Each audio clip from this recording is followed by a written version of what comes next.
Tahukah anda apakah yang berlaku di dalam badan kita setelah menerima vaksin?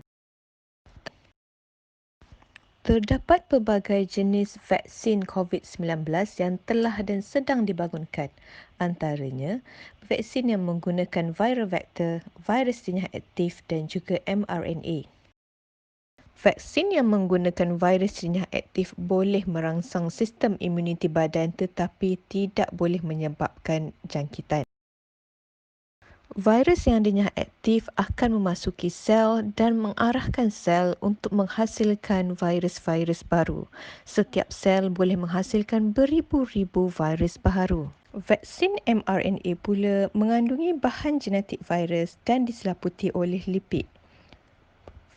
Bahan genetik mRNA mengarahkan sel untuk menghasilkan protein virus. Protein yang dihasilkan akan melekat pada sel dan akan dikenal pasti oleh sel-sel imun.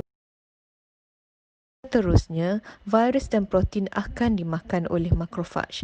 Makrofag akan memproses dan mempamerkan sebahagian virus dan protein tadi pada badannya supaya dapat dikenal pasti oleh sel T pembantu. Sel T pembantu berfungsi untuk mengaktifkan sel B dan juga sel T pemusnah. Sel T pemusnah pula bertugas untuk memusnahkan sel-sel yang telah dijangkiti.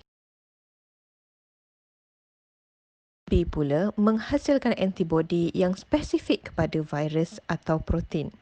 Antibodi dapat menghalang virus daripada menjangkiti sel dan ia juga membantu proses pemusnahan sel oleh sel T pemusnah.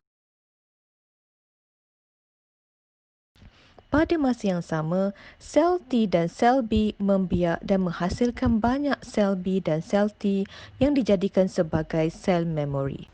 Sel memori B dan T sentiasa bersedia untuk bertindak jika badan kita dijangkiti oleh virus yang sebenar. Pendedahan pertama kepada virus atau protein melalui vaksin atau jangkitan menyebabkan badan kita menghasilkan respon primer.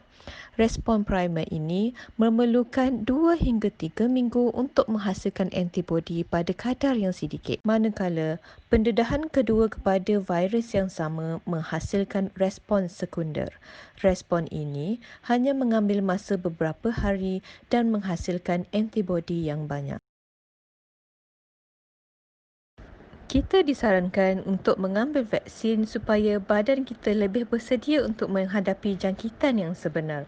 Jika kita tidak mengambil vaksin, berkemungkinan pendedahan pertama kepada virus atau kuman menyebabkan kita mengalami jangkitan yang teruk dan boleh membawa kematian. Semoga bermanfaat. Terima kasih. Assalamualaikum.